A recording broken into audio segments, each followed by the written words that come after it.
Hello friends, welcome to Defence Matrix. तो एक सफल परीक्षण डीआरडीओ द्वारा किया गया है। ये डीआरडीओ की very short range air defence system या फिर वीशोराट का था, जिसको चांदीपुर टेस्ट रेंज से कंडक्ट किया गया है।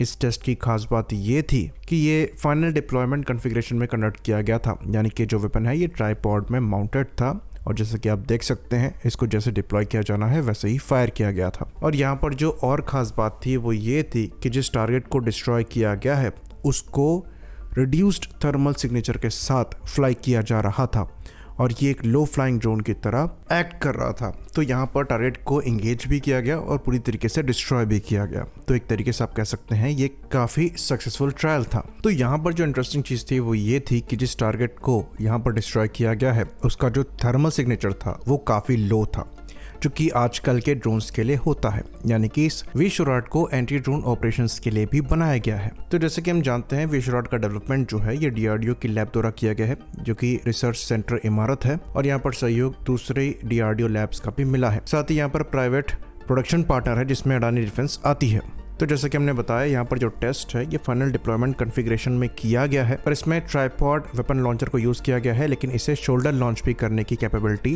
दी जाएगी और ये इंडियन आर्म फोर्सेस की सर्विस से जो रशियन और फ्रेंच वीशोराट हमारे द्वारा इस्तेमाल किए जाते हैं उनको रिप्लेस करेंगे। तो ये बात हम आपको बता दें कि मिसाइल की जो रेंज है ये 6 किलोमीटर के अप्रॉक्स की है, जो कि इसे आइडियल बनाती है इसे ड्रोन्स को, लो फ्लाइंग अटैक एयरक्राफ्ट को और अटैक हेलीकॉप्टर्स को निशाना बनाने की। यहाँ पर जो मैक्सिमम फ्लाइट एल्टीट्यूड है ये 3.5 किलोमीटर या फिर 3500 मीटर का है और जो मिसाइल का कुल वजन है ये मात्र 20.5 किलोग्राम का है, जो कि इसकी कैटेगरी में आने वाली दूसरी मिसाइल से थोड़ा ज़्यादा है। पर most likely shoulder firing configuration में वेट यहाँ पर थोड़ा कम होगा। खैर, अगर सेम कॉन्फ़िगरेशन में मिस्त्राल से आप कंपेयर करेंगे तो वेट काफ़ी ज़्यादा क्लोज हैं एक दूसरे के। साथ ही साथ यहाँ पर जो मेन सेंसर है जो कि मिसाइल का सीकर है ये एक dual wave band infrared imaging sensor है, इसलिए जो काउंटर मेजर्स हैं उनके अगेंस्ट भी ये काफ़ी अच्छा परफॉर्म करने में सक्षम होगा। बाकी यहाँ पर जो इंजन है ये एक ड्यूल थ्रस्ट रॉकेट मोटर है। तो बेसिकली यहाँ पर एक मिनिएचराइज्ड रिएक्शन कंट्रोल सिस्टम दिया गया है जिसकी वजह से ये मिसाइल मनूवर करती है और काफ़ी ज़्यादा मनूवरेबल भी है और इसकी जो मिनिमम रेंज है ये खाली 250 मीटर्स की बताई जाती है। तो यहाँ पर जैसे कि हमने बताया ड्यूल पल्स को दिया गया है जिसकी वजह से ये मिसाइल अपनी एनर्जी को प्रिजर्व कर सकती है और रिक्वायरमेंट के हिसाब से बूस्ट करते हुए मनोवरेबिलिटी इंप्रूव करने के बाद टारगेट को हिट कर सकती है, जिसकी वजह से यहाँ पर जो किल प्रोबेबिलिटी है वो काफ़ी ज़्यादा इंप्रूव होती है।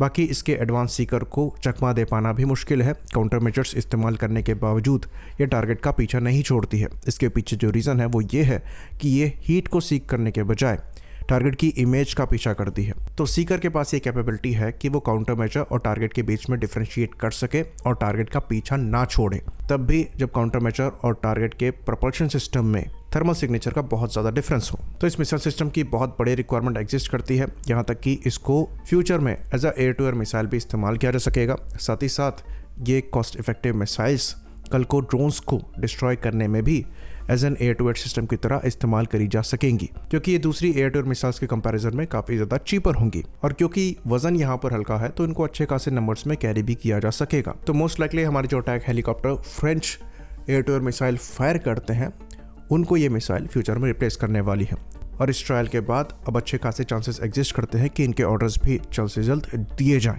बाकी इस मिसाइल का जो डेवलपमेंटल पीरियड है ये भी काफ़ी ज़्यादा रैपिड रहा है। इस मिसाइल का जो पहली बार ट्रायल हुआ था ये 2022 के एंड में हुआ था, करीबन सितंबर के आसपास, और अब 1 फरवरी को फाइनल कॉन्फ़िगरेशन में इसकी टेस्टिंग हुई है। तो मोस्ट लाइकली अब हम यूज़र ट्रायल की तरफ आगे बढ़ रहे हैं, जिसके बाद इसके ऑर्डर्स भी दे दिए जाएंगे। बाकी प्लान ऑर्डर्स की बात करें तो कहा यह जा रहा है कि आर्मी को ऐसी 3000 के आसपास मिसाइल्स की रिक्वायरमेंट है। वहीं पर एयरफोर्स और नेवी के लिए भी ऑलमोस्ट 2000 ऐसी मिसाइल्स की रिक्वायरमेंट एग्जिस्ट करती हुई नजर आ रही हैं। तो इन मिसाइल्स के साथ ऑलमोस्ट हम हर कैटेगरी की मिसाइल्स को इंडिजिनसली ही मैन्युफैक्चर कर रहे हैं, जो कि अगेन एक काफ़ी बड़ी बात है, क्योंकि ये काफ़ी बेसिक मिसाइल है जिसकी रिक्वायरमेंट हमें काफ़ी बड़े नंबर में और कई सालों से है, जो कि फाइनली अब इंडियन आर्म फोर्सेस को मिलेंगी। आई होप इन्फॉर्मेशन यहाँ पर क्लियर रही हो। इसी बात पर इस वीडियो को हम खत्म करेंगे। लाइक करिए, सब्सक्राइब करिए। जय हिंद।